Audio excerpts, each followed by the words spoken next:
I wish. um yeah, I mean, I've been a big fan of yours for a while. I've been really excited to talk to you all week. Basically, I always let everybody know, it's well, obviously we're doing an after dark production talking about that, so it's, obviously not a children's podcast, so feel free to say what you want. And then I keep things pretty chill. We're going to talk about your Kickstarter and tell everybody all the reasons why they should give you money and back your campaign and all that good stuff, and then just just kind of nerd out and talk about comics. It's pretty painless, I promise. Okay. Talking about comics, it can be very painful. It's a I, I, high-risk topic. I try to stay away from the painful discourse. Though Okay. I guess I do have I was going to ask you. Well, we'll get into it, but with just how kind of everyone's walking on eggshells in the indie comic publishing scene, and I kind of want to see what it's like when you have your own publishing house in regards to all that craziness go. But we'll talk about that later. I'll just do like a quick intro, and then we'll just chat and have a good time. All right. Sounds good. Awesome. Is this audio only? It's going to be audio. The podcast is audio, and then I usually upload it to YouTube as well, just to get a few extra clicks out of it on the YouTube channel. So it'll be both. Okay. Unless you're uncomfortable with that. I mean, No, I'm good. I'm all good. right. Need to know when to do my nose. you have your own YouTube channel too, right? You do like the drawing and stuff. Yeah. I post every Sunday. Yeah. All right. So yeah, you know the drill. You know how the life of streaming, how great and fun it is. All right. All right, Buzz babies, and welcome back to another episode of Blake's Buzz. This week I have a rock star of a comic creator on the show. I have been into this guy since Rachel Rising. He's done Strangers in Paradise that everybody's obsessed with. He's done Echo. He's got his own awesome publishing imprint, and he's got a new Kickstarter that's live right now that is just printing money, stacking $100 bills on top of $100 bills. Mr. Terry Moore is on Blake's Buzz. I am so excited. Terry, how you doing today, sir? I'm good. And the crowd goes crazy. They better. That was a great intro. Thank you. No problem, man. Like I said, Rachel Rising was how I found you. Like many years ago on Instagram, I saw people talking about it, and I read it on Comixology Unlimited, and then picked up the omnibus later because I was like, I gotta have this for the shelf. And then since then, I've experienced more of your comics. I finally. As you've seen on my social media posts, I finally opened up my Strangers in Paradise hardcover omnibus set and started diving into that, and which is another good thing to talk about too, because I saw that you're printing new editions of that coming changing format for a reason. Yeah, which is exciting because more people need to read that comic.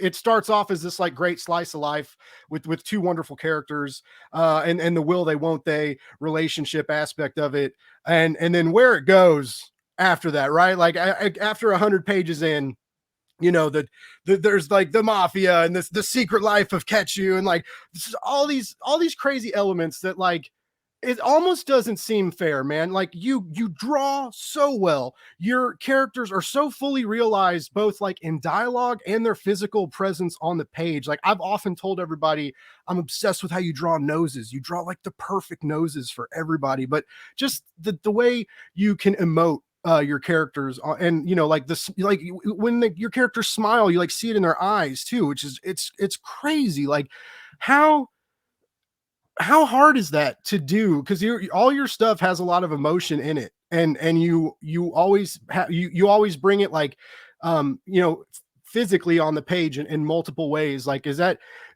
ever hard? Like do you ever struggle with that when you're at the drawing table? Like is it do you battle with that sometimes, or is it like a natural phenomenon?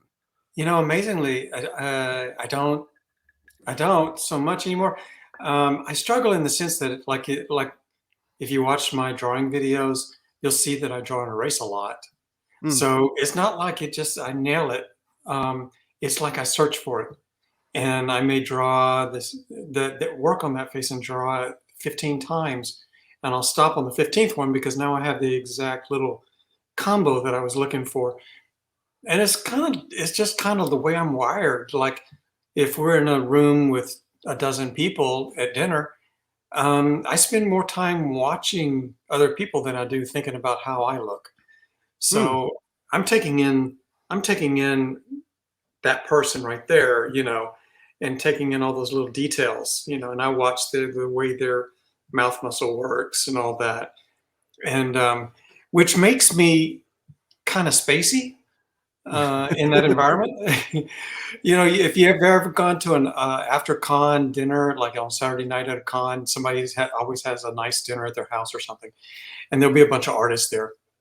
Well, there's always a couple of old guys who are talking to each other about the days, but there's the other artists, young and old, who are kind of sitting in a chair and they're just staring at the wall like a cat on drugs. They're taking stuff in. Yeah, They're yeah. taking it in, and it'll come out either next week at the board or even a year from now at the board, and they'll remember the way that person had their sheetrock in circles, and that's what they were looking at. It's just how you're wired. So no, I don't nail it. I don't have that kind of God-given talent that just I could get up on the stage and draw for an auction and it'd be great. I don't have that talent. Hmm. I need an eraser, and I'll just chase it like a OCD person until I get it. So it's more like that. Okay. I Well, that, don't know that what makes me feel category that better. is. Well, I'm just glad that you're human. Like you Mm. are like a real human. But I mean, which I is didn't still say I was human. I mean, I don't know how you couldn't be, because the way you capture humanity in all its Mm. different aspects, whether it's through horror or action or sentimentality, like all these elements you have in your various narratives, and how you're able to Thank capture you. that in dialogue and through your art, is really great. And your prose is good too, like in Strangers in Paradise. Every now and then when we come across like the brief prose sections, like your prose writing's good. It's like it's not fair. You're not, it's not fair, man. Yeah. You're like, I, you I, remind I me of know. like Jeff Lemire. You're It like all good at comes from this. everything.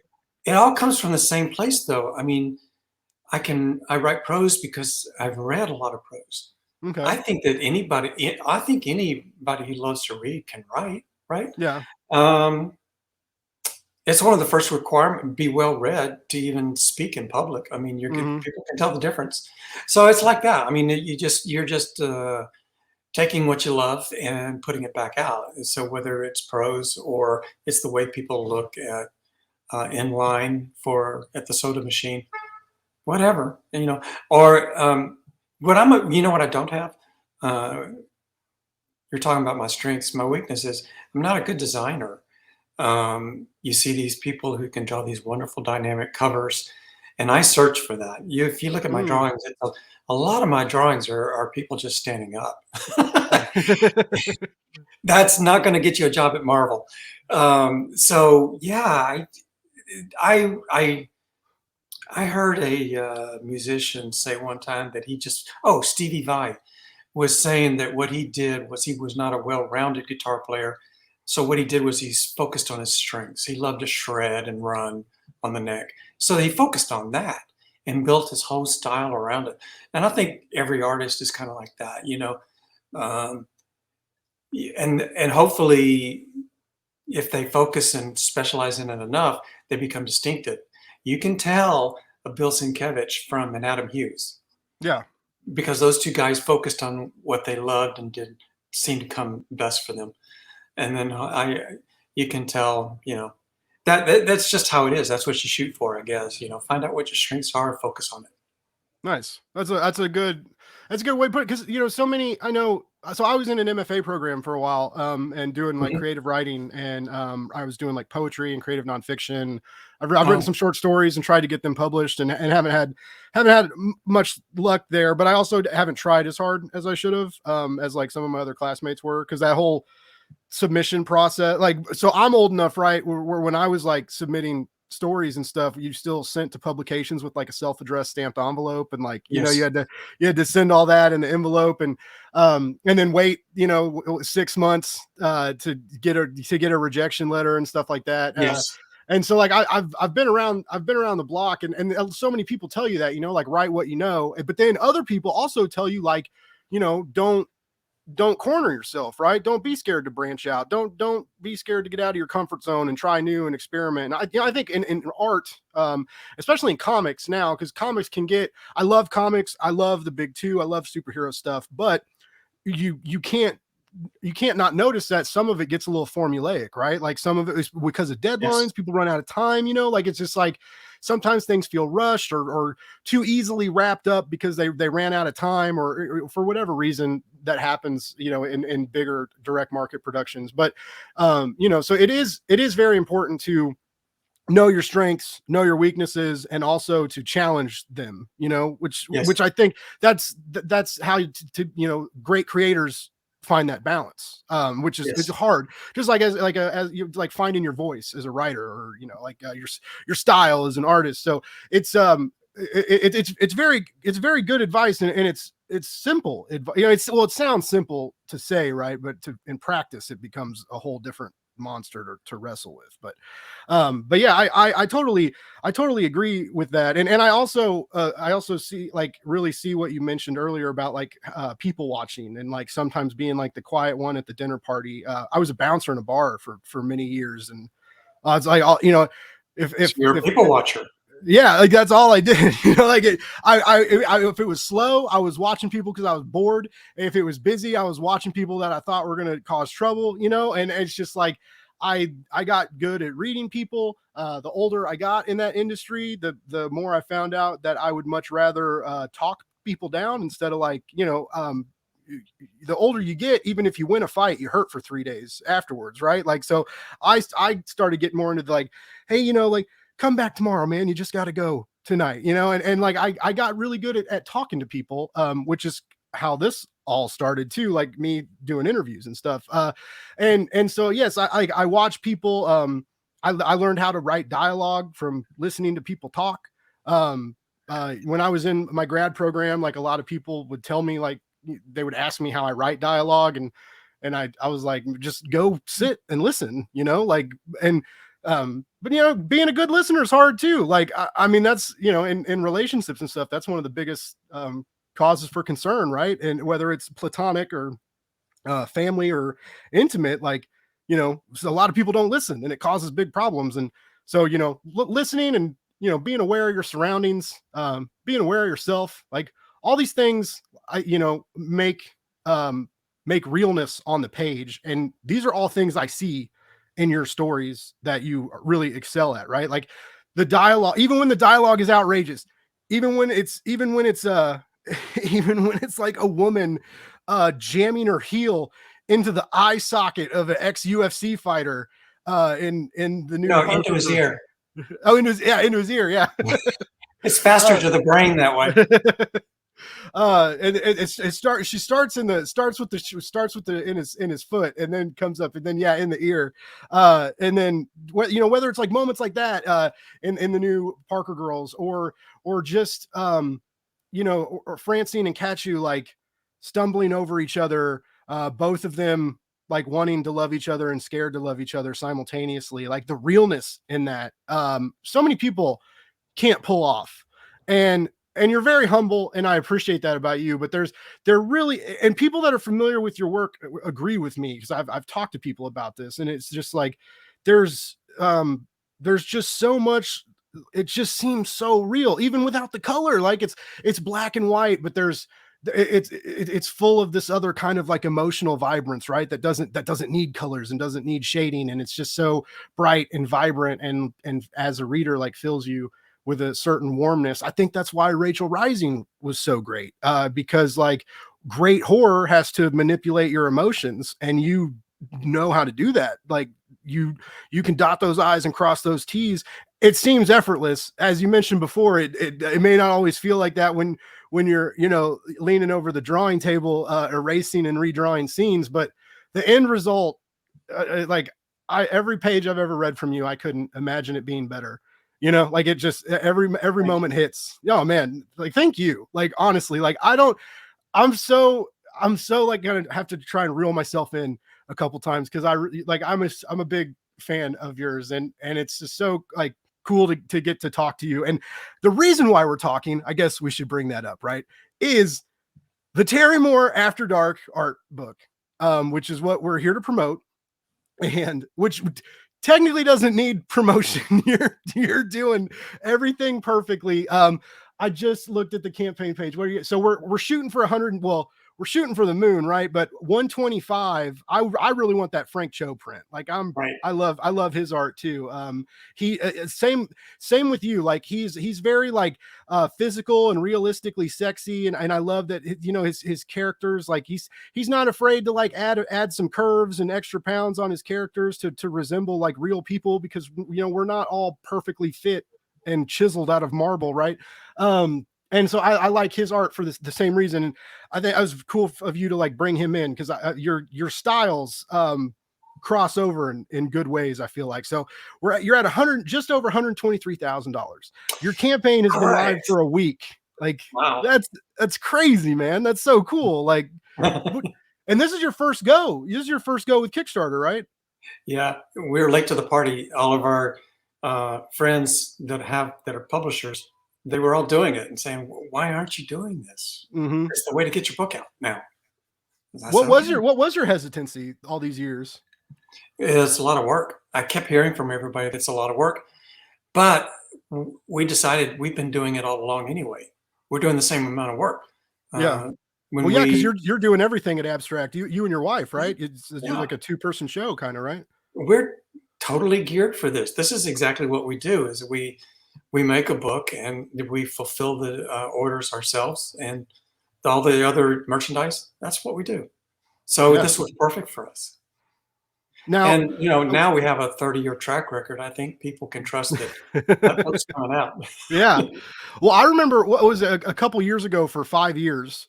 I remember when you broke your website. Because like when you launched the 5 year Yeah, deal, and it came, if you were one of the first day one back, or there wasn't many copies to begin with, but if you were like day one, you got a signed print and the nice hardcover. And like I remember being at work, like refreshing, and then freaking out like all your other fans, like it's not working, what's happening, and everybody, and right. yeah, so many people tried to buy it at once, like your website caught on fire, and then you guys had to like call your tech people and get like, but that, I say it's a good problem to have. It's a terrible problem to have, but it's It was good that like so many it people want it, right? shut down the, yeah, it kind of like rained on the party. And it was one of those things where um, the movie joke, we're going to need a bigger boat or whatever. Yeah. And so we upgraded boats 3 times until now, because we kept jamming the pipeline. And now we Wow. got the last one we did, we finally got, an 8-lane highway of service, and we had no problem. But man, what a learning process that was. Yeah. You cannot get a big enough pipeline. You're always going to get jammed.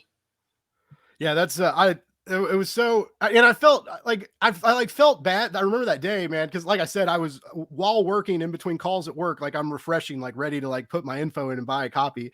And but I kept thinking, I was like, man, like that's such a bummer, because like you were on social media, you were really excited about it. You were like, we're launching at 10 a.m. in the morning, like everybody be ready, it's gonna be a party. And then to like, like I said, then you and your wife to like deal with all that stress and like being on the phone, calling the web people, trying to figure out how to fix this It's problem and awful. stuff. Yeah. Yeah, But one I guess minute with Kickstarter, you don't have to it, worry about that. 9:59, here we go, yay! And then at 10:01, it's just like 55 tweets of, "Oh shit, what's going on? I can't get in. I can't get in.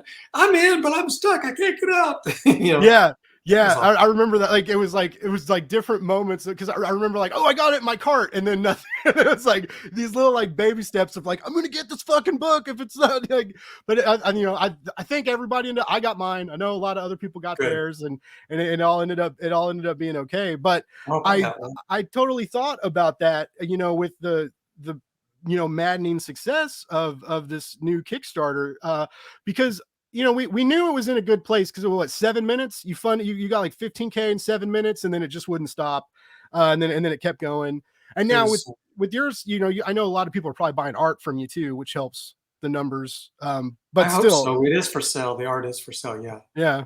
But I mean, man, it's just it was astronomical, like watching those numbers climb. And I was so happy for you, man, because like you, so you deserve it. Like you work really hard, you make really good product, and I know I do a lot of Kickstarter interviews with a lot of people, and I know that that stress and weirdness and like the worry that comes with that. And especially when it's this is your first campaign, even though you'd have a big audience, like, which totally helps. People know you deliver your product, and Abstract delivers on books that you guys make. But even with all that, it's still like, this is something totally new, right? And you're in it, and you're not really sure what's going to happen. And it was funny because a friend of the show, Pat Shand, that I call him Mr. Six Figures a lot, because he got the 100K club not long ago, and I sent him a DM because I saw, when you follow people on Kickstarter, it tells you like when you guys back the same stuff, and it was like Charlie Stickney and Pat Shand backed Terry Moore, and I sent Pat a DM, and I was like, Terry's coming for you, and that's when Pat told me he was assisting you on your campaign, and I was kind of like, I totally didn't know that, which is like, I mean, he's a crowdfunding genius. Like, he's so good at marketing and doing all that. But how did you did you know Pat just from being comic creators, or like how did you guys cross paths? Well, I knew him as a comic creator, and then at one point, just a few short years back, not long ago, maybe 2 years ago, I drew a cover for him, and so we were just been keeping in touch ever since. And then I was listening to him chat on Friday nights with a couple other guys on Twitter live chatting, Mm-hmm. and they were talking comics, and I was listening, and um, Pat just was really sharp. He knew what he was talking about.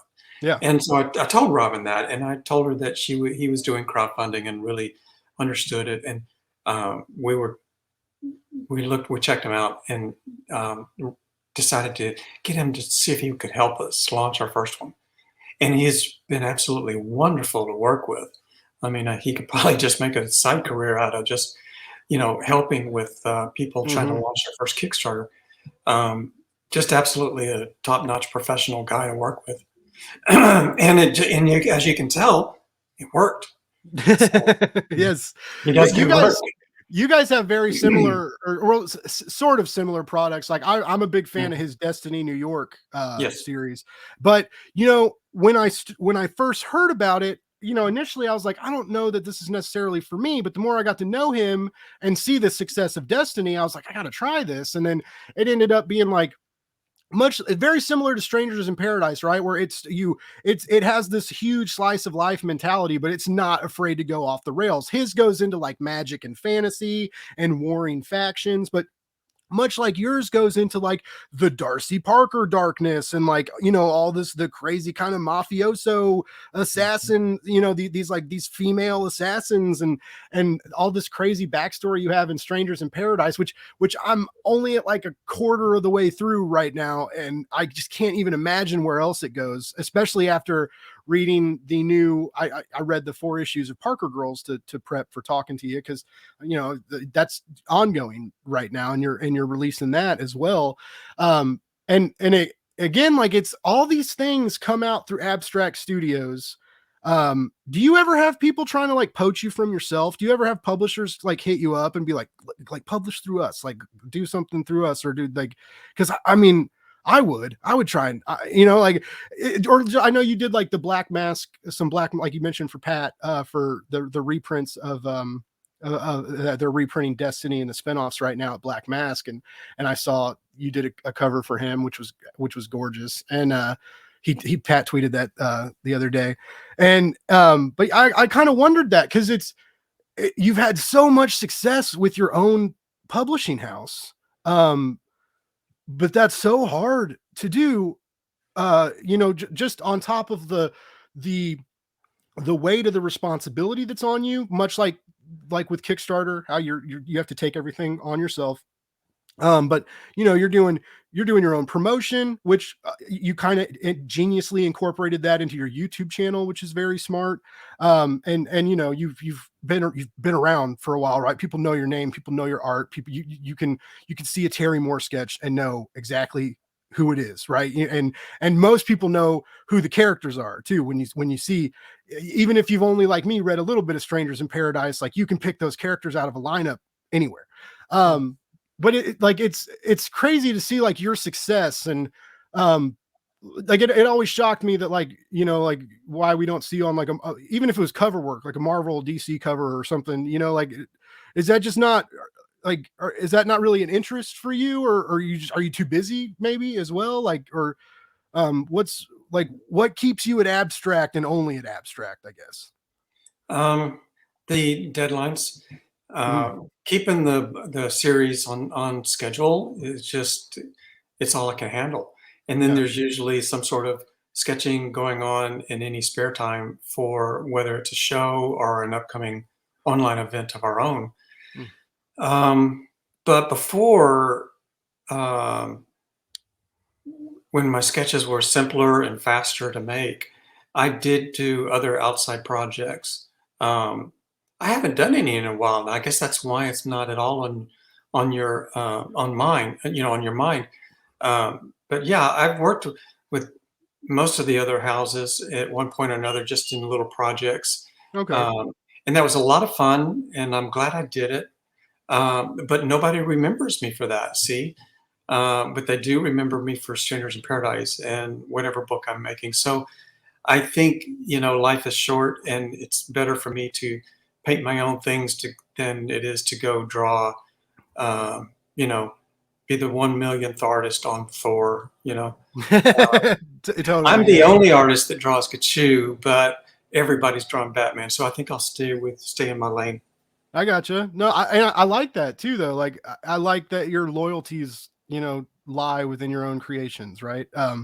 I interviewed the scout writer Marcus on Naso, who has a really great book called By the Horns, really great sci-fantasy series coming out right now, and um, we're thinking of like your project, this After Dark deal, of how, and these aren't grotesque, sexified, like they're very, it's very highbrow sexualized art. It's art though, it's not like it's not like some of these like nude variants we see on that are very popular on Kickstarter, which some of them can be cool too, but also some of them are like really like and then you have like 30 different kinds for like one issue. And I mean, I guess they make money, so like I shouldn't talk down on them, and I'm not. I get why they're there, and I get that there's a market, but After Dark is different. Then it feels different to me, right? Because you love these characters and you respect them, and you see that in these sketches that you've been showcasing and sharing.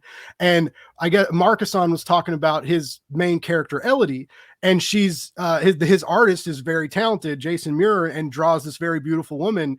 And a lot of people have come to him asking to do like store exclusives and like a nude sexy variant store exclusives, and he refuses to do it. And he's like I respect her and love her too much to like sexualize her like that for money. And it was like funny, kind of like we all in the group chat laughed about it, but also I was like, that's one of the most beautiful things I've like, to love a fictionalized character that much, right? And again, I think that's why their book is so good, is because there is that love from the characters, and you see that in every panel. And I get that in every single panel of Strangers in Paradise. Like there's they're just like, and I'm sure they feel real to you, right? And I'm sure after thousands and thousands of pages, I'm sure in a sense they are real in a few ways too. But I love I love that respect carried into this After Dark um element. And I'm so excited to like get this. And art books usually, um I don't buy a lot of those. Like, like I want like the story, I want to read the dialogue and get the story, and I want there to be like a plot. And so this is one of the first like creator art books I've ever bought. But, even when you announced it, I knew I was like, well, I got to get it. And it was just like the same reason why I spent the extra money on the Strangers in Paradise hardcover omnibus set, because it came with the cover gallery, and I was like, to me that was worth the extra $50 or whatever the end result was. And um And I'm so glad I got it. Now I'm even more glad I got it because we found out that once those are gone, they're gone now. You guys are not going to be reprinting those. And I saw some of your fans don't seem that happy about it, but it's funny because like you can still buy it right now. Like it's just no right now you can still get it. There's no need to be salty or angry. Like buy it if you want it, ladies and gentlemen, and you should. It's one of the everybody who knows me knows I buy a lot of omnibuses. I love Marvel and DC omnibuses. It's my favorite format. Like they're heavy. I don't care, but they're I like hardcovers. I like that they're oversized. I like that everything's all together. It's a cool way to read comic books. And yours is by far the most beautiful omnibus I own in my collection. Like the slipcase, the cover gallery, the foil stamping underneath the dust jackets, like such a great package. And you mentioned earlier you're not a great designer.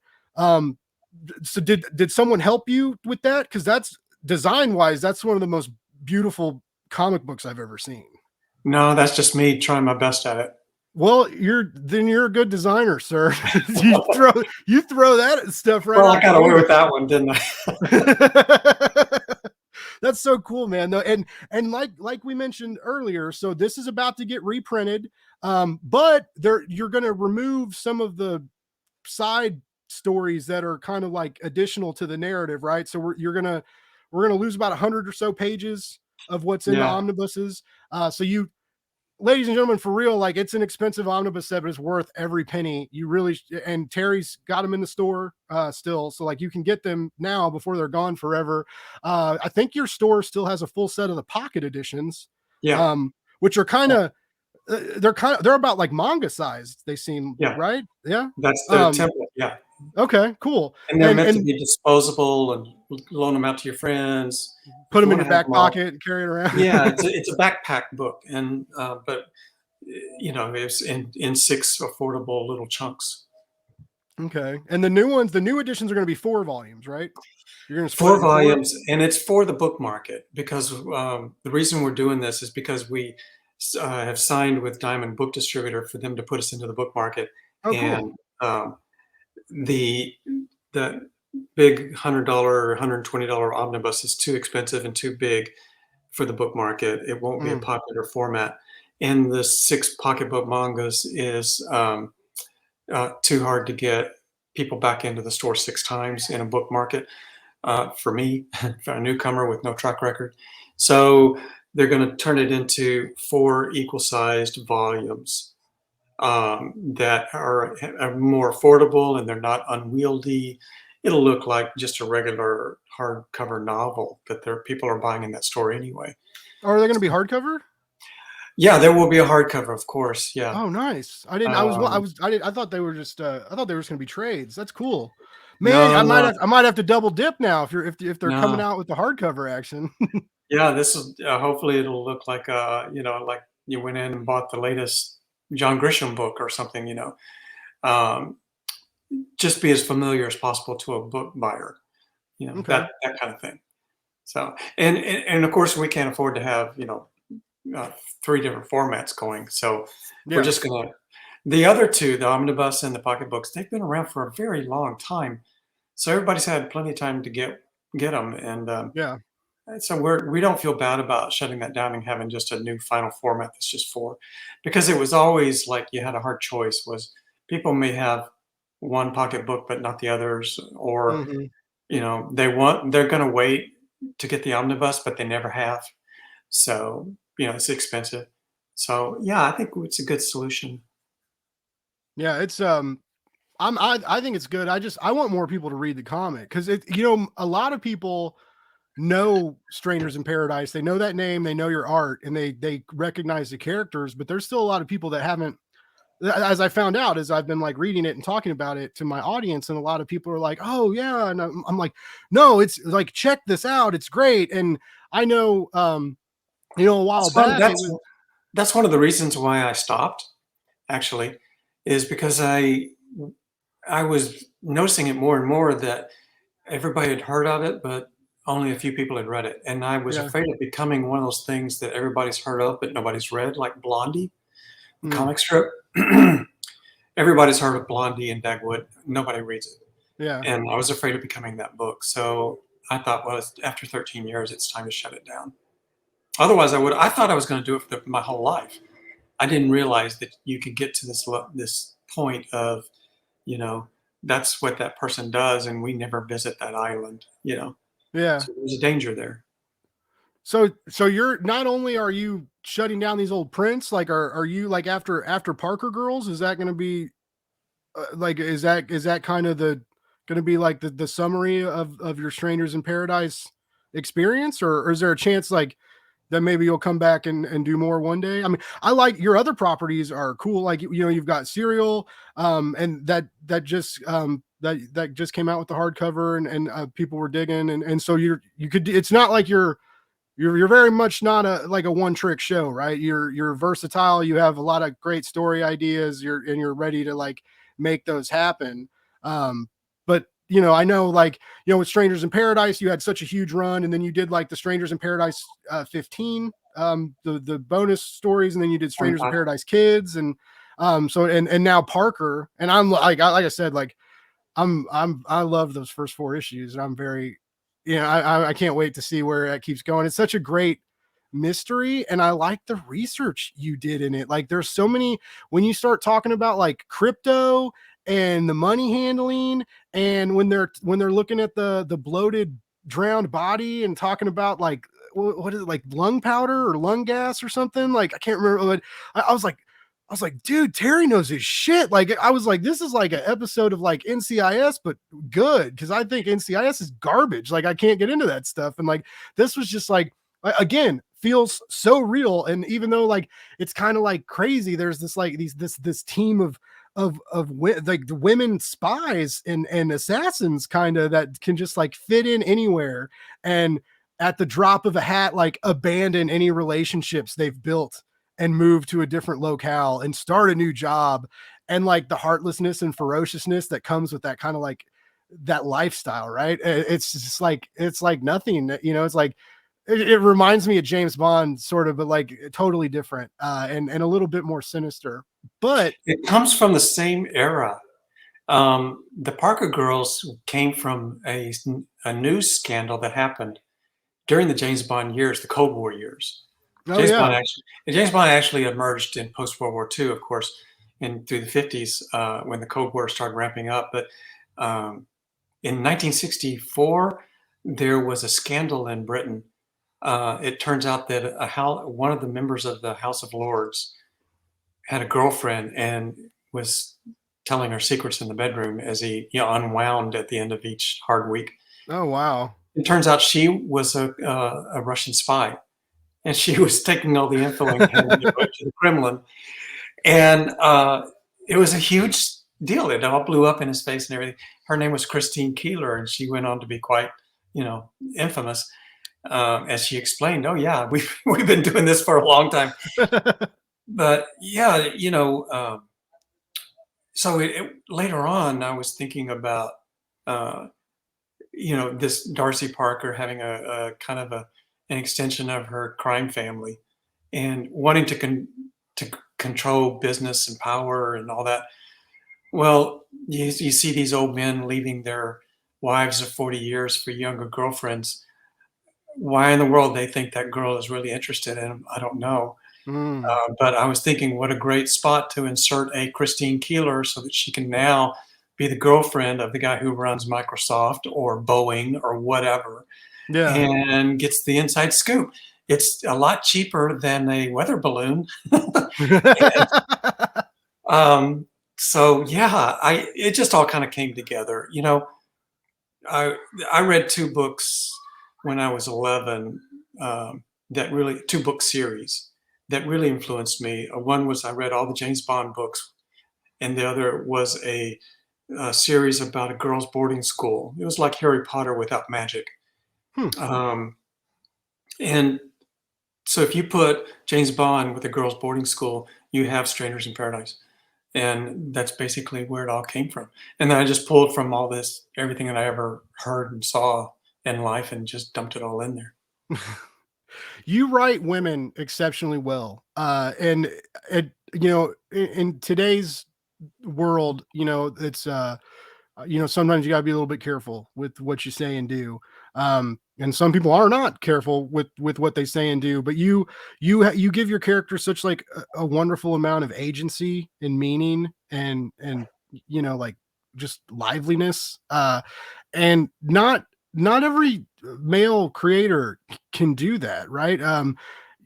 Greg Rucka is one of the other comic book guys who writes really strong, really great, believable women.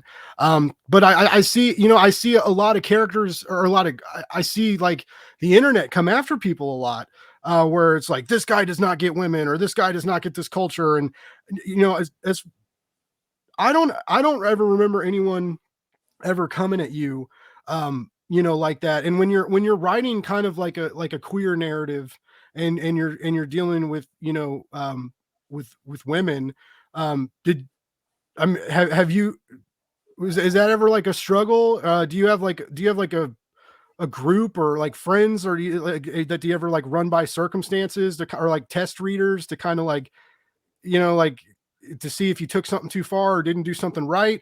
Um, like, because I feel like that would just be kind of like I feel like that would be challenging, to get kind of, as a male writer to get the lesbian aspect and the relationship and how involved they are with each other, and make it just seem real and also universal, right? Like as a straight white male, like I don't feel I'm very much connected and with your characters and in that with them, right? I feel like very welcomed into the narrative, and it's just all those elements that make Strangers in Paradise the great piece of literature that it is. Like I kind of wondered um if you ever had people like helping you out with that, or if you ever, or conversely, like did you, 'cause like I said, like I haven't read everything yet. Like did you ever get in a little bit of trouble? Did anyone ever be like, slow your roll, or have you been kind of pretty consistent on that acceptance? Um,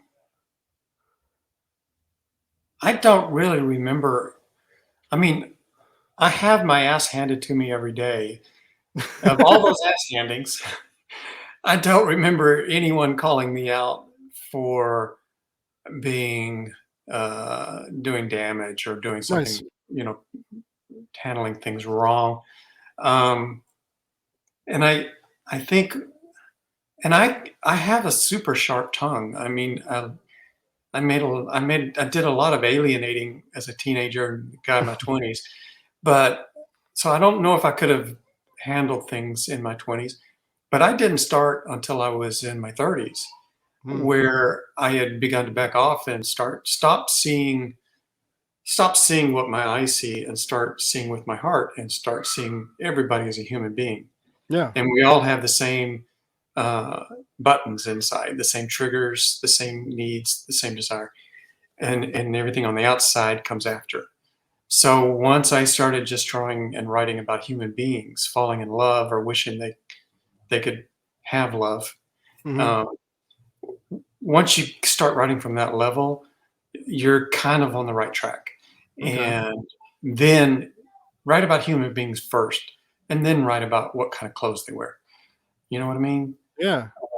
So I think if you write with love and respect for the characters, you're going to be able to talk about anything. You know, um, we're supposed to, we always imagine we could talk about anything, but there's always somebody in the room that is presents an obstacle. Hmm. And when you're working alone as a writer, you get to have those conversations without somebody from, you know, one side or the other interrupting and making a point that's off stream, you know.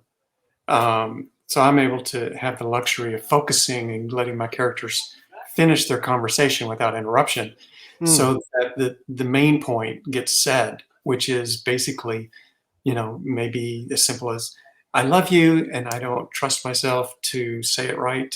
I don't yeah. know how to behave, whatever. And, that's the nice thing about writing, is you can steer those conversations to stay on point and get somewhere. and I like that. It's hard to do that at a kitchen table with 4 people, but when you're writing a book, you can finish the conversation. So I like that.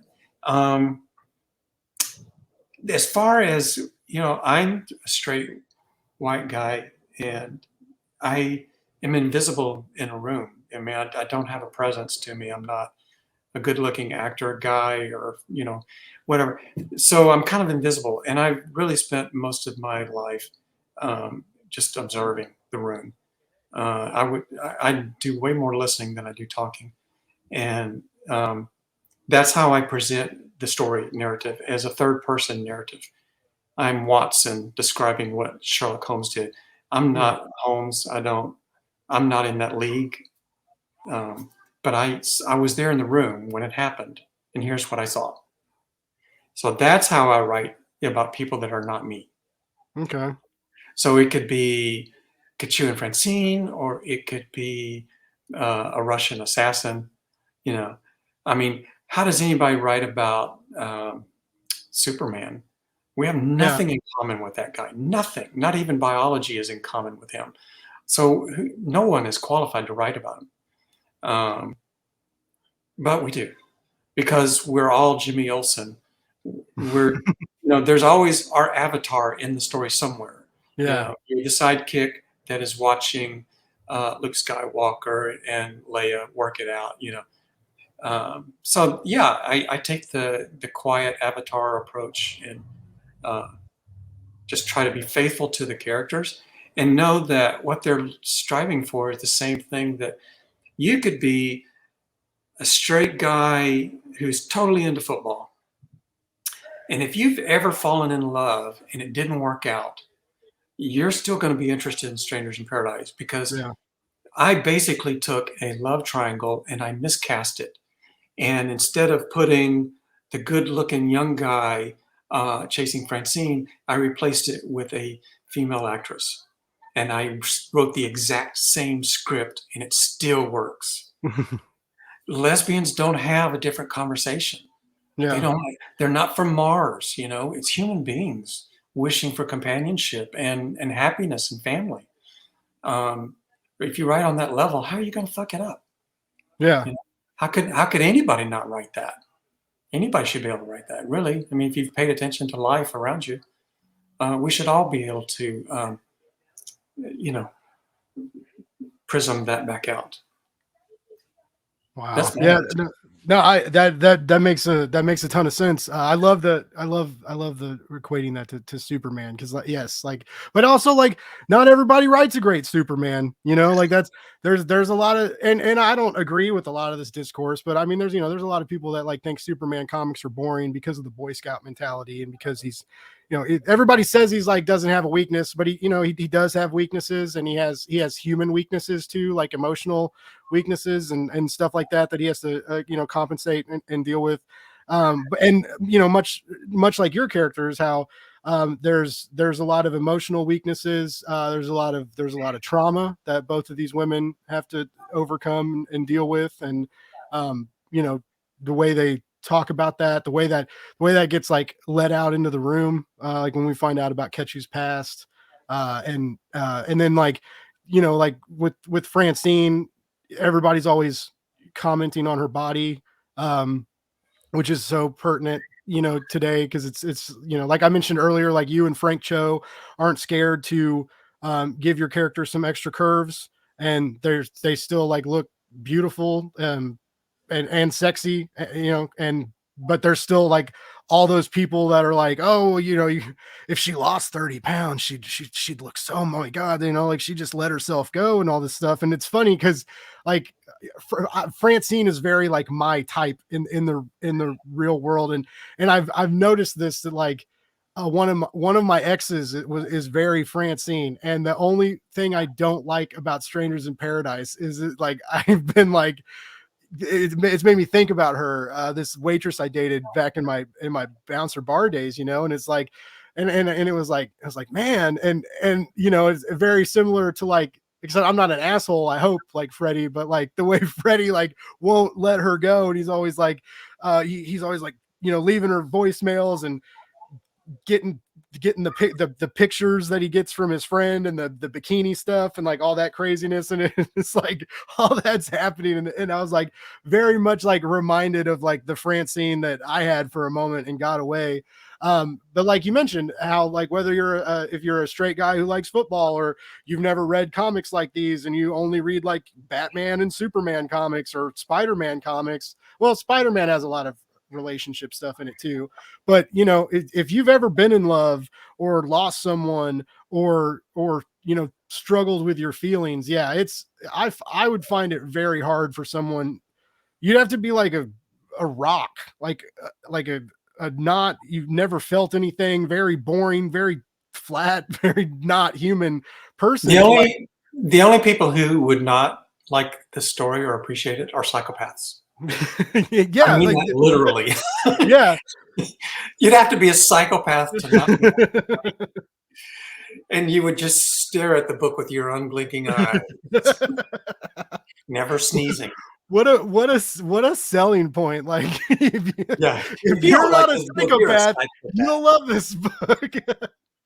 Now you've mentioned before like a lot of people, and you've you know, shared some of the sketches and like topless sketches or beach sketches with like Francine and Ketchu and some of your other characters where they're a little bit more provocative, and you've shared that with your social media audience, and you've mentioned that like people have been urging you to release a collection like that for years now, right? And which you've now done, and it's doing very well on Kickstarter right now.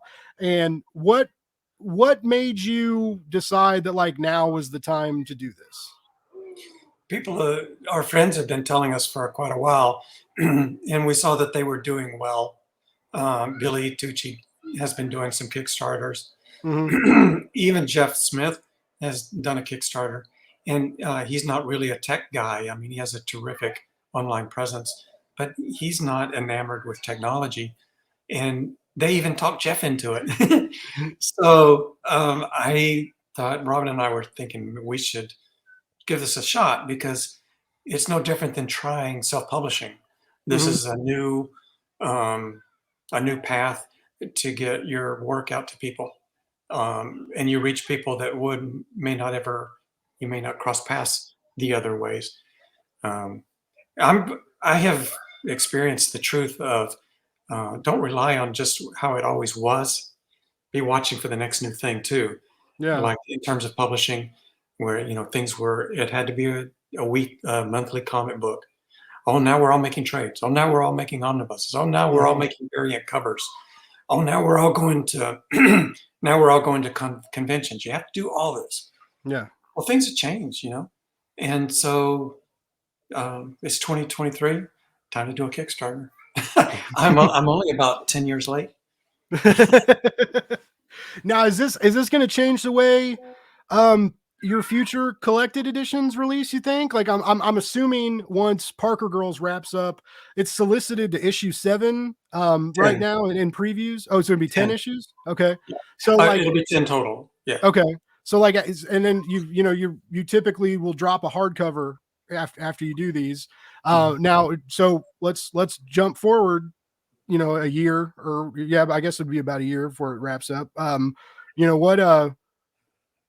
Would you consider putting that on Kickstarter? You think, like doing the hardcover Parker Girls, or future hardcover editions? Like, is this like going to be a new thing to think about for your future book releases? No, I think that because Parker Gross has been going through Diamond, you know, as my release method, um, I'll finish it out that way, and that's where the books will come out. Okay. Um, but Kickstarter was something I wanted to try with. You know, it'd be hard to sell this book through comic book Yeah. stores because Okay. it's has topless stuff. But so I thought this would be a good one to try on Kickstarter just to see if there's a market. And then if I come back to Kickstarter, I would do a story, a new story of Okay. some sort. Robin wanted me to do a story to begin with, but it would take me most of a year to make it. And what do I do for a living while I'm drawing? So that's the nice thing about the old model of put out a monthly book is the monthly book supports you Yeah. uh, while you work. So, but if you take a year off to draw a graphic novel, how'd you eat? Mm, Where'd your money come from? yeah. So that's the trick. What I know you've got on your campaign page, I know you've got a link to your store to for to Motor Girl and all these other things we can get into on the abstract site. Has that have you had are you finding a new audience like through Kickstarter? Or are you seeing like people go to the web store picking up new stuff that are backing these campaigns? Like are you moving more books a little bit? I think I hope so. We'll have to wait and see what the I don't really run that business part of it. My Okay. wife Robin does, and I'm sure that she will look at the analytics and see where traffic came from because she is that smart. Um, I don't. I don't know. I'll just I do it when business wise. I do what she tells me. All my decisions are just here at the drawing board. I'll be thinking of we're done with this. I won't go check Kickstarter. I'll go back to the board and draw the next page, Hmm. um, and leave it to Robin to figure out did that work. Nice. Now, so I've noticed that there are different Kickstarter creatives, right? There are some people that they treat it like any kind of new social media addiction, right? You're refreshing it several times a day, you're checking the numbers, you're sweating when you like lose the pledge, you're excited when you gain a couple and then you're not there yet, right? But in the next couple weeks you're going to maybe you will, maybe you won't, but there's that typical lull, right? Of like at like the couple weeks and then the last few days before the Kickstarter ends you'll get like another big boost, especially in the last 48 hours, because Kickstarter will a lot of people that are watching your campaign that See, I want didn't to know watch. any of this. This is spoilers for me. Yeah, there's like a dead period typically until like the last kind of 48 hours, and then Aw, I don't Kickstarter want to be dead. they'll send out like a mass email to like everybody who's watching your campaign and say like, hey, you got 48 hours left to back this, and then you'll get like a surge of backers that have been waiting, right? What um were they waiting for? I don't know. Like sometimes I do some. Yeah, I don't because I usually, most of the people that I know, I back, right away when I know. There's been some What? stuff where I kind of watch and wait to see how the campaign does before I back, but not That's that's like rare. waiting to cross the street. Why would you wait for the yellow light before you start?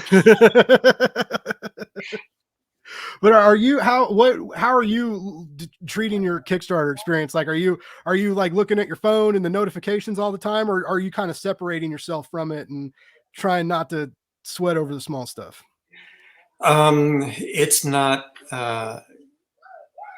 It's it's one of those things where, like the day one, of course, they had the computer on all day, Yeah. and we were watching it, and it was exciting and fun because we went from zero to the moon in one day, and that was fun. Um, but the next day, I have to work, so I go back to work, and Yeah. Robin gives me these updates and says, we just hit this one, just hit that one. So it's very cool. I like that part of it. Yeah.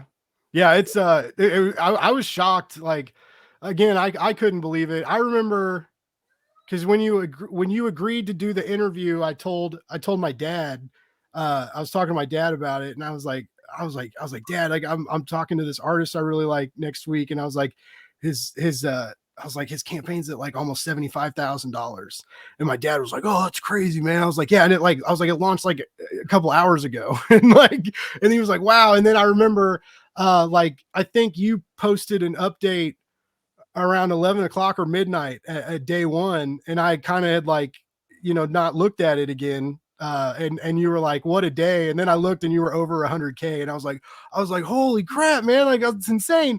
And then, yeah, it just, we keep surging past these stretch goals. Like I say, you're a couple thousand away from the Frank Cho print. And I really want that Frank Cho print, which I mean, I mean, I feel like we're definitely going to get that. It's But gorgeous. It's so yeah, I love his art. You know, I really I love his Aunt May's wheat cakes stuff that he does. Like I would well, I would like I mean I'll probably never have enough money to get one, but like I would love to own one of those like Aunt May wheat cake covers one day because those just crack me up. I Um had I drew a picture of Aunt May last year, or yeah, in 2022. Um, just for fun one night, like Gail Simone fun. I tweeted out, "Here's three choices. What would you like me to draw?" And it was like, two gorgeous looking choices, or Aunt May on her honeymoon with Mordok, and that's what they all chose. So I had to draw Aunt May on her honeymoon with Mordok, and oh wow. it was stuck on it on the back of his head. And he couldn't get up to run away. It was That's and so you do a lot when you're working on a project and like because you do a lot of like random sketches. You know I feel like sometimes and you share them a lot and then and it also I'm sure helps because you put them on your store and they always sell out like instantaneously. But like, is that so like as a writer, like when I get say I'm writing a review or I'm trying to write like an article or something for my Substack, which is typically just a review. I mainly just write reviews. And like if I'm trying to write something and I get hung up, like I do something else, right? I get up and walk around, wrestle with the puppy, you know, play, you know, it always comes back to freaking Twitter because I can't escape it. You know, like it always like that break, that like nice mental health break always ends up like back into social media where like you fall into some more bullshit. But very rarely have I ever been like, oh, I'm stuck on this review. I'll try writing a review for this thing. And it's interesting with artists that like you guys do that though. Like you'll be like you'll need to take a break from a page or something, but then you'll just kind of like do a fun sketch for you and like draw something else to kind of like reset the gears in your head. And I feel like that's not a that's like an art, very much like an artist thing, right? Not like even with musicians and stuff, like my buddies that have been in bands and stuff, when they're like when they're jamming and having struggling coming up with a riff or a chorus, then it's like then like they take a break and hit the bong or like have a drink or like they walk away from the instruments. And it's very interesting to me that art, like you guys will just kind of switch over to and doodle and to reset yourself. Like what does that do for your mindscape? Like like because I feel like you mentioned, like you'll erase a lot, you'll redraw scenes, you'll retrace some stuff, and I feel like as close as you are to your narratives, how it feels like anyway, like I feel like that could get aggravating sometimes when you're like mad at yourself, right? Because you can't get it right, you can like see it in your head, but it's not getting on the page, and then to just be like, I'll try drawing this for a second. But it seems like it does help you guys, right? Like to just kind of like do something kind of fun and then go back to it later. Yeah, and I think there's a lot of neurological aspects to it. It's not just being fidgety or something. It's how you're processing and working your mind. Hmm. So you're working to get this. You're trying to, if you think about what's trying to happen there, like a TED talk, you're trying to get some vague idea in your brain cells to actually end up as a 2D rendition on a piece of paper. And so there's a translation going on, and you can have trouble in translation. No. And you can have trained your hand as well as possible for muscle memory and to follow directions, but it really is just about your mind. And so if you're hammering away at something like that, it's like trying to solve a math problem or something, and you just get to the point where you need to, you ended up down a rabbit hole and you need to back out and Mm. take a breath, reset, and okay, think about something else for a second, get your bearings, then go back in. And hopefully you go in with a fresh deal. It's like this the reason why you let a boxing round happen for 3 minutes and then you take a 1 minute break. Because 45 minutes straight uninterrupted is too much. Yeah, yeah, And it's the same definitely. way with drawing or playing the same scales over and over and over on your instrument forever. At some point, you stop and just play Freebird. You just have to. You have to reset. And so if you're drawing and you're doing an elaborate drawing and it has a lot of architecture and perspective, and you get to the point after a while, and everybody has different tolerance, where you need to, now you have to draw, that industrial looking building, and you're thinking, to hell with that building. I think I will drop a bomb on it now and just not have it there. Or it burned down last night. I'm just going to draw black girders. And that's when you need to take a break and you come over here and you draw Aunt May on her honeymoon with Mordock, and you tweet it, and we all giggle and everything. You get a Coke or whatever. You come back 20 minutes later and you think, okay, this building, let's get at it. And it's like Nice. that.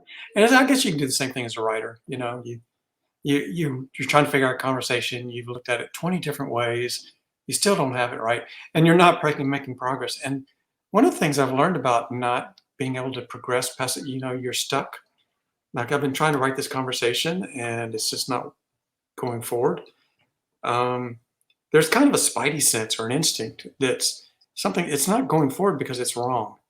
And Mm. if you finally you realize it's not a matter of me coming up with the right combination on my 12th try, it's a matter of something's wrong here. And you back off and you come back to it later or the next day and you look at it and you think, oh, and you totally fix something, and now it just goes and you finish it in no time.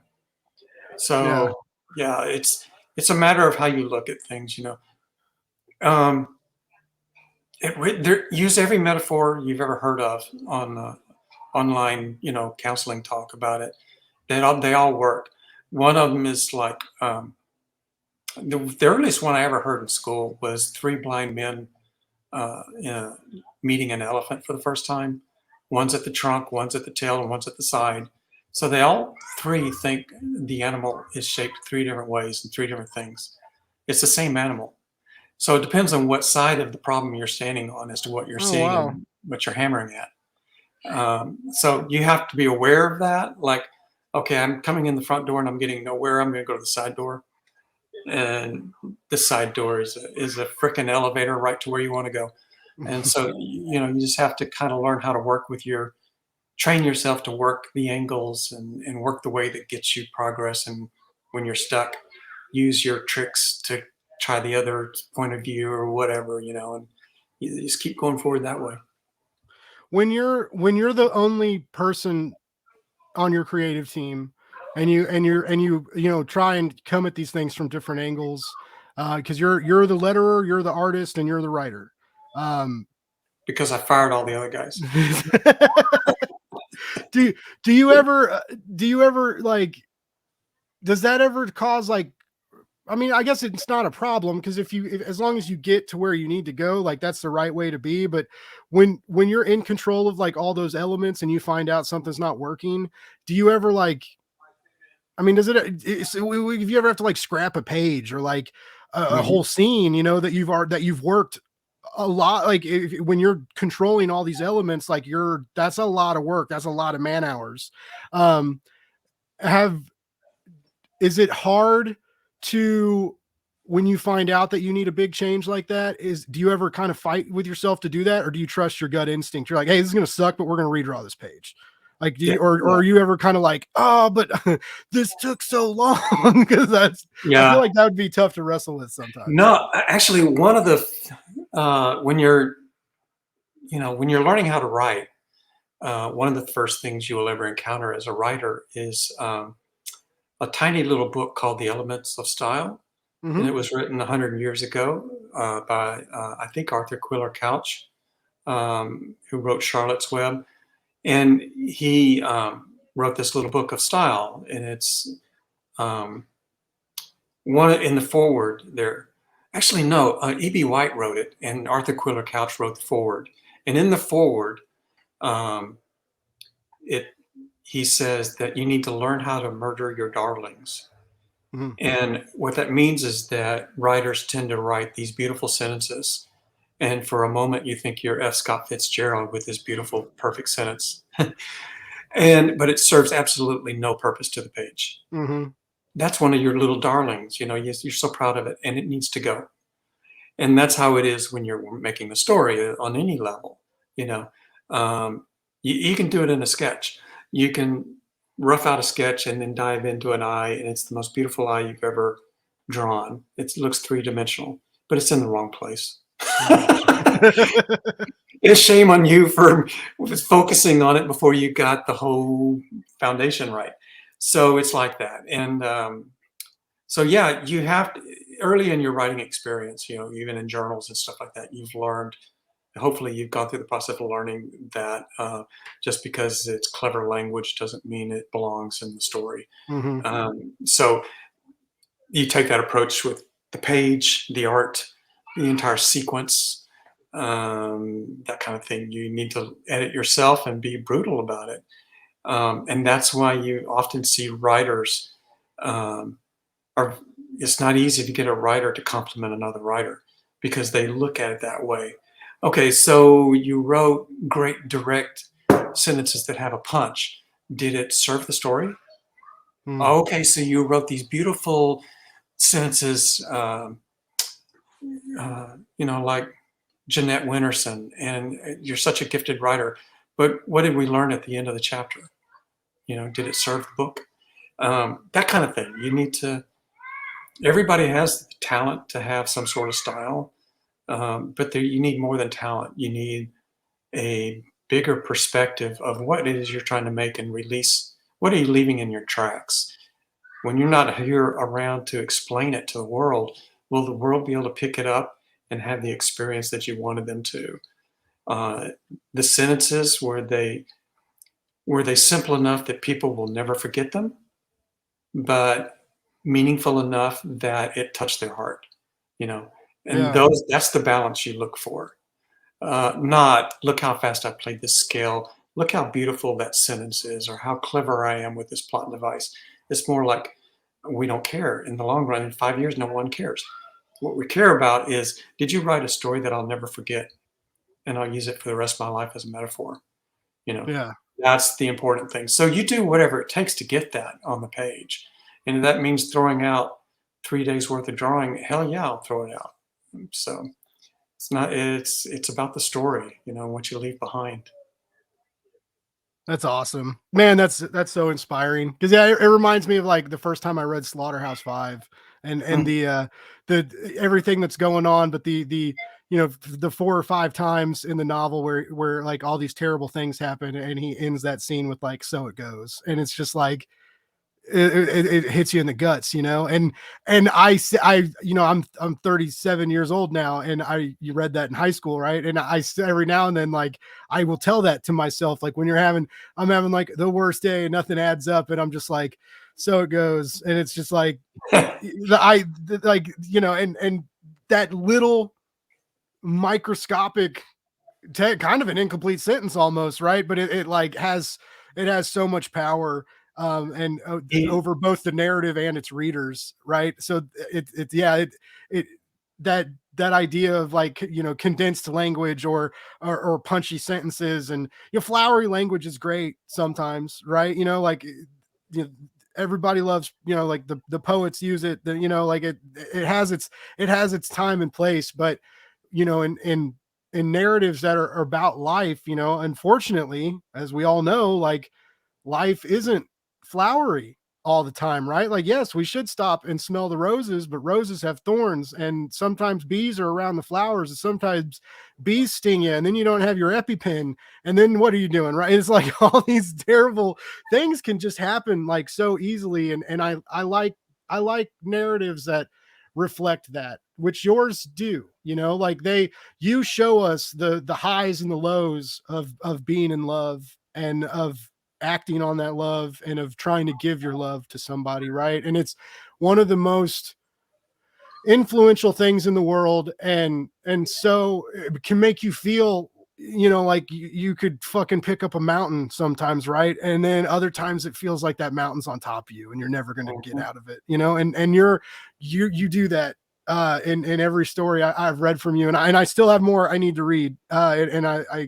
you know, am looking forward to that, and like your future projects. And I'm sure even even this new art book, like you're the kind of artist where I feel like some of these still images will tell their own little story, especially for those of us that are familiar with these characters. Like it may not have panel progression and it may not have dialogue, but like, we're going to see these characters of yours that we've fallen in love with and in different poses and circumstances, hanging out on the beach with each other. And like, I'm just kind of interested to see all the different elements to this art book. There's a male gaze aspect to it, and I'm unapologetic for this reason. When I'm doing the stories, what I'm really trying to do is capture that feeling of being in and out of relationships. So when it's time to do a pinup or drawing a sketch, I don't think in terms of, you know, I'm not interested in raunchy. If you want raunchy, go to the porn sites. Yeah. I don't want to see somebody's drawing of a photograph we've all seen a million times. Mm-hmm. So what I'm trying to capture is that moment you fell in love with someone.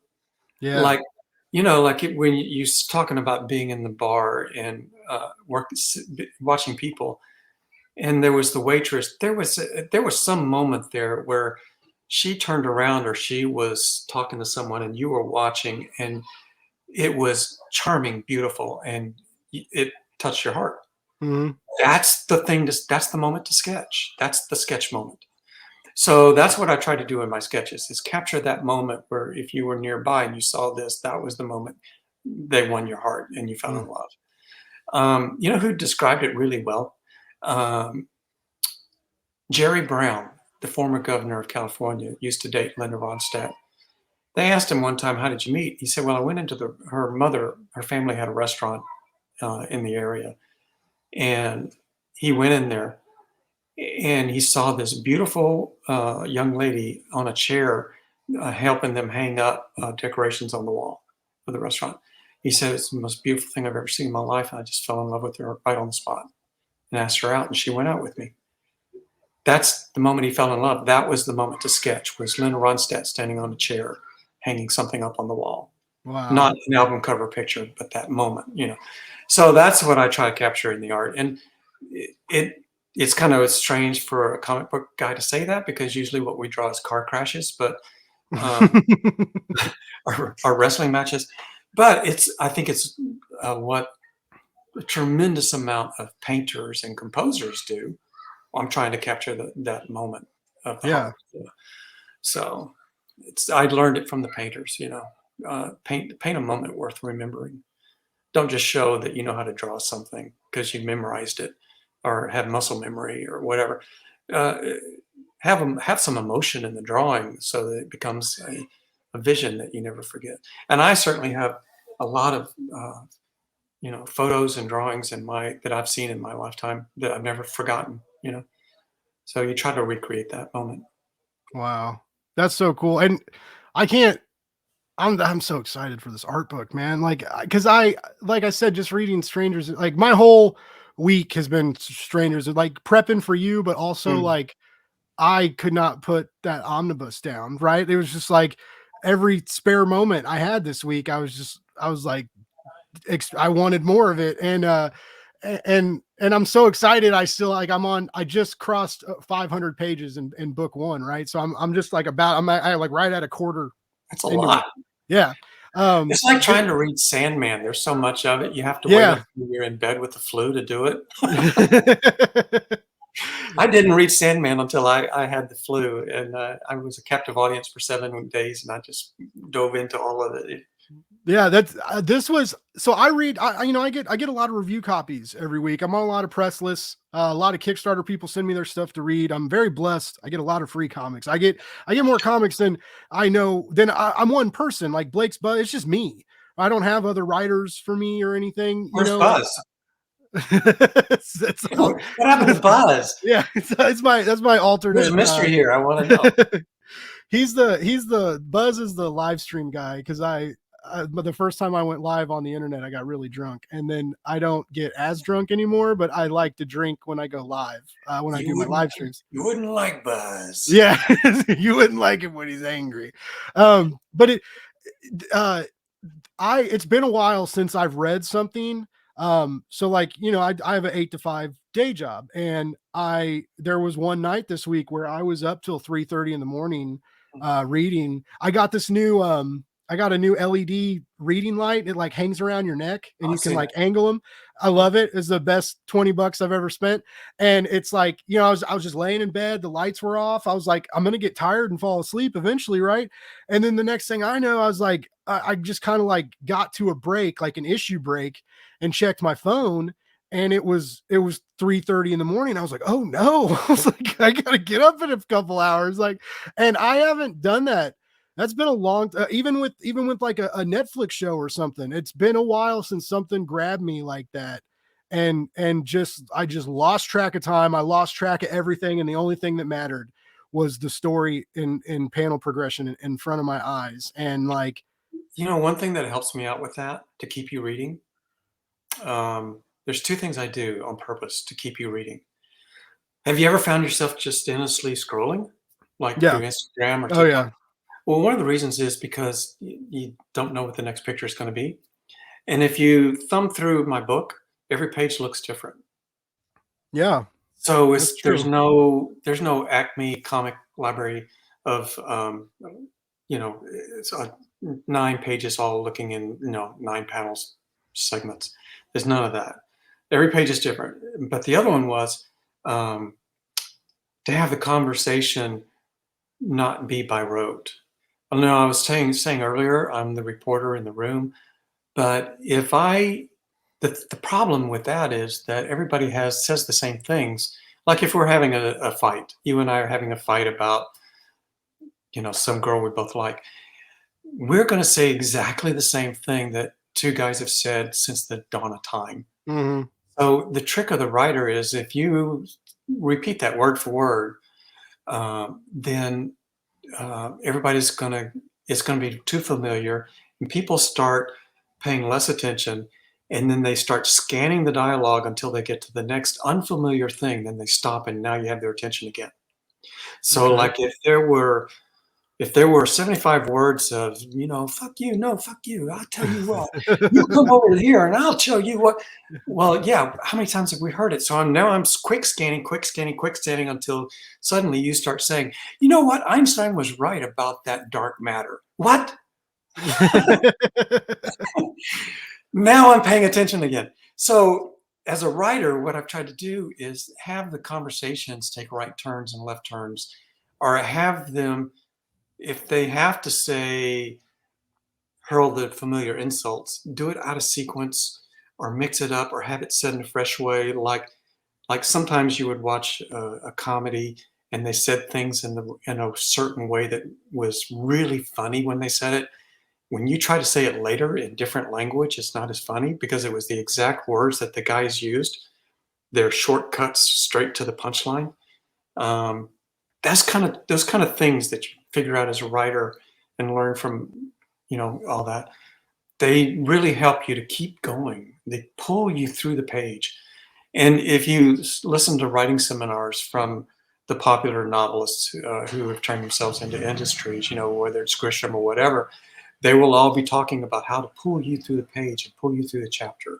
It's Mm. not all about like, oh, chapter one introduced, chapter two is the unsuspected surprise, chapter three is meet the girl, chapter five is the kidnap. That's bullshit. That's lazy way of looking at it. The hard part is, um, how did I get you to follow my character through the airport and get on a plane Mm. without boring you to tears? Something has to happen, and that's where the writer element comes in. That's where the difference between the writers. What happened in the airport? Well, 7 writers will try 7 different things, and if you have a pretty good batting average with readers, then your book's going to do better than somebody who just did it by rote and described every boring detail it took to get you from the kit from the Uber to the plane seat. That reminds me of one of my favorite scenes I've read so far in Strangers in Paradise, when the issue starts and Katchu and Francine are it's like almost an argument, but not really. And Francine's locked herself in the closet, and Catchew's sitting outside, and we find out that like the night before, like they almost finally had sex, right? And then Francine got scared and is in Locked the herself back in the closet, and now she won't come out of the closet. yeah, and Catchew's like, this is kind of funny being like where you are right now, and then Francine mentions like, she's like, because we've all had these moments where like maybe sex doesn't scare you, but like the intensity of it does, or when the pursuit of it gets more intense than the actual physical act, maybe, and like, or just when you want something so bad, and like the nerves that build up when it might actually happen. Like we've been there, but like, we've had like similar conversations, but the idea of like locking yourself in the closet, and then when that really vulnerable aspect comes out, and Francine's like, I saw myself as someone else, and offends Catchew, and she's like, I dream about you, and all I want is you, and when you think about me, you think you're somebody else, like, and she like, it like hurts her, right? And there's the amount of vulnerability in that scene from both characters, and the pain, right? The pain that blossoms out of this kind of humorous experience and scene. Like, that was one of the best things I've read in a long time, man. Like, it got me real emotional. It made me sad. Like, it made me sad and happy, because it was just like, God, they both love each other so much, right? Even though they're so silly and just can't see it. Like, and they like, each of them sees it, but never simultaneously. Feel right. They're like, as of now anyway, they're like never on the same page, really. And I just thought it was one of the most beautiful things. And with so much heart, and just like how scary it is, really, to truly open yourself up to a new, maybe not even a new person, maybe a best friend, or a family member, or a lover, like, just like how really scary it is to like totally take that boundary down and say exactly what you feel and exactly what you think, and then on top of that, to like accidentally hurt somebody's feelings, and like that kind of like that spiraling clusterfuck of emotion, right? That was that, and again, like, there's so many similar elements like that just happen over and over again, but that scene will like stay with me forever. And again, it goes to your talent as a creator, as both an artist and as a writer, because like the dialogue is so strong, but when your characters cry, man, it like those emotions are in the eyes, right? They're in the body language you construct in panel is magnificent.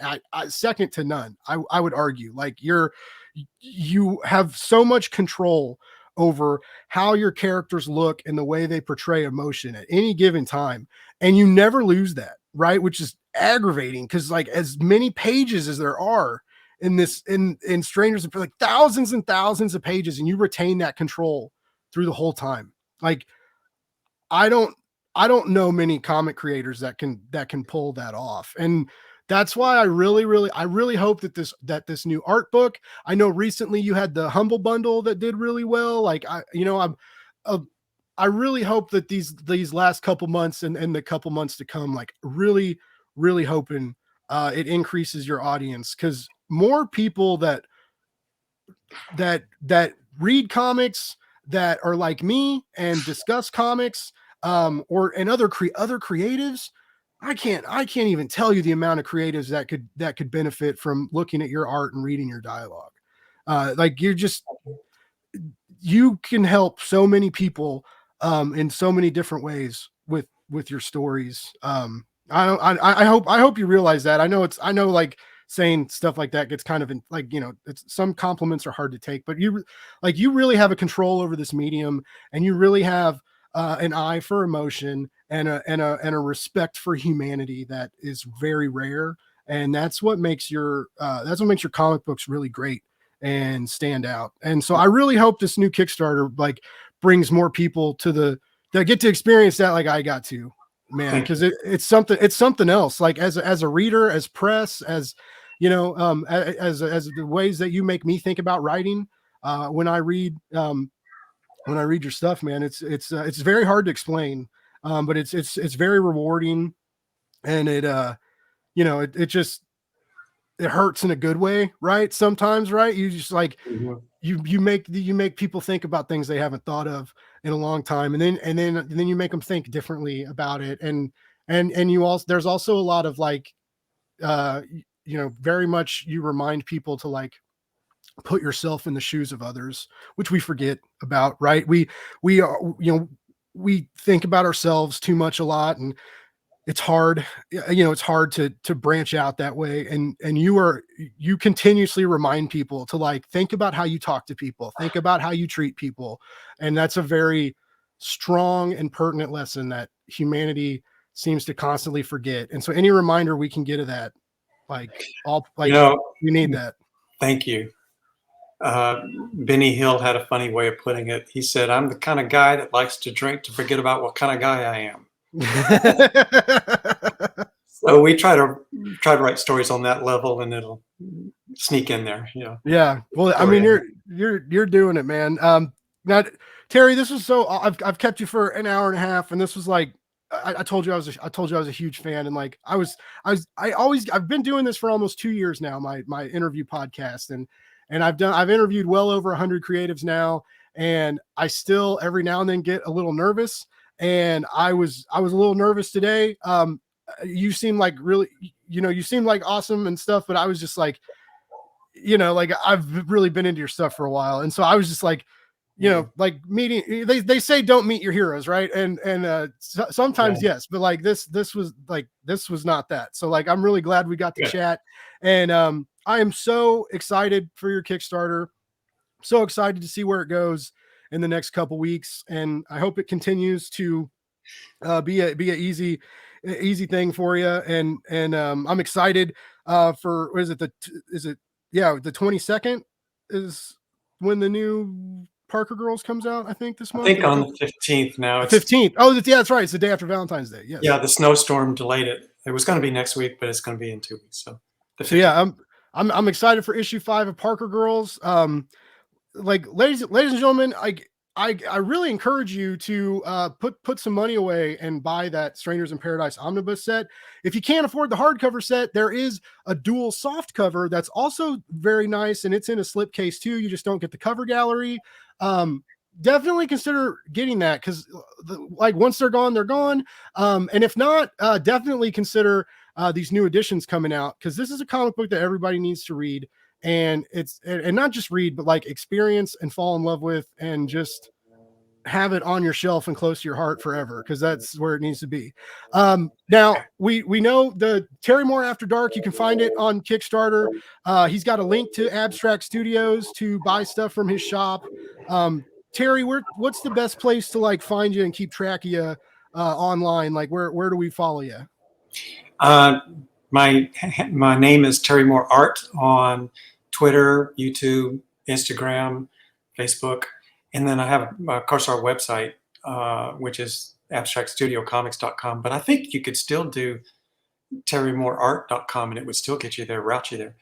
Hopefully, I'm easy to find, and of course, there's the Kickstarter. So it's yeah, if you just Google and track down on Google, I'm easy. Hopefully, I'm easy to find. But the YouTube channel, I do different things. The YouTube channel is where I do studio drawing, procedural how tos, and Instagram is where I post a lot of art that Twitter can't handle. Twitter's where I post the news. And Facebook is kind of just like, bringing up the rear. But it's amazing I can't get rid of Facebook because so many people from around the world are still there. So it's a good way to keep in touch with people from South America and Europe. So Oh, uh, nice. I'm in all those different spots. I'm not on TikTok because I don't belong there. That's I just don't belong there. So don't look for me there. I'm trying to do the new deal is short videos now, right? Like 1 minute reviews and stuff do really well, like YouTube shorts and reels and all that. And I'm trying to Yeah. That's like a new road, because I was like all about the podcast, but now, like, we're oversaturated. America, the world is oversaturated in podcasts, so things are going back to Mhm. video. And then, but no one has an attention span anymore, right? So like everybody wants these like shorter and shorter and shorter videos, which Mhm. is also interesting. But yeah, I'm trying to like break into that mold myself, and I often feel like I don't belong, but some of my comic press friends are doing it and finding a lot of success there, and they're like, Blake, like, the water's warm, like, jump in, it's fine. And I'm like, I don't want to. So like, This is like me and Kickstarter. Yeah. but hey, but then you finally dipped your toes in the water, and Mhm. Water's now you're in fine. the deep end, swimming in money. Just like, Yeah, the water's fine. Go I for am it. again, man, I'm so happy with the success you're having. I think it's so cool. Like I said, Pat Shand is a good friend of the show, and has treated me well, and just, he's a great dude. And um Mhm. I thought it was very cool that you guys were kind of working together on this. And because he's also kind of wanting to do this to get into like Kickstarter consulting too, on top of his. Oh, So it's good. like, it's very It's cool that, perfect. like, yeah, it's cool. It's cool to see, him take off, and see you take off. And getting to talk to you was amazing. This was such a cool experience for me, and I'm so Thank you, excited to Blake. release this to my audience, because like, you're awesome, dude, and you're so talented. And Thank you, Blake. I look forward to anything else you put out. I'll always be there for it. You, Thank yeah, you. you're welcome, man. I so appreciate it. Thank you for having me on and sharing your platform with me. It's an honor to be in your house, so to speak. Yeah, I told everybody about it. I was like a kid. I was like, oh my God. I was like, I'm going to talk to Terry Moore. Like, ah. And I did the same thing when you followed me on Twitter the other day, when I told you drew the best noses, and you followed me, and I was like, oh my God. So I don't know. It's like, it never gets old, right? I've been doing press for a while, and writing reviews, and talking about comics, and I'm very lucky that I've found the success in that I have. And it's still like, it still shocks me when, like, when my icons like notice me, and I'm like, what? Like, that can't be real. So yeah, this was so great. I think Wednesday, I'll have this out by Wednesday. and then Okay. um and then, yeah, I'll tag in, and let you know. But yeah, everybody check out Terry Moore After Dark on Kickstarter. If there's a hardcover, there's a soft cover, there's some variants. You can go just digital.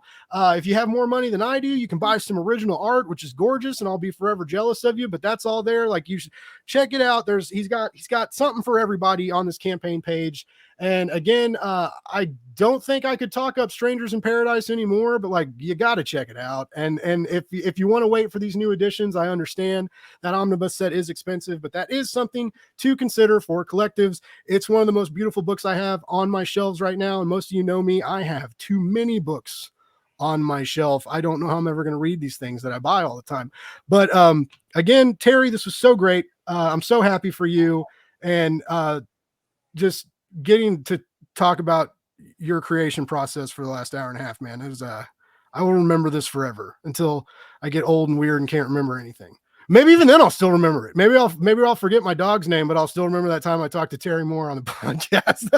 Maybe I'll come shuffling by on my walker and say, "Hey, Blake, remember that?"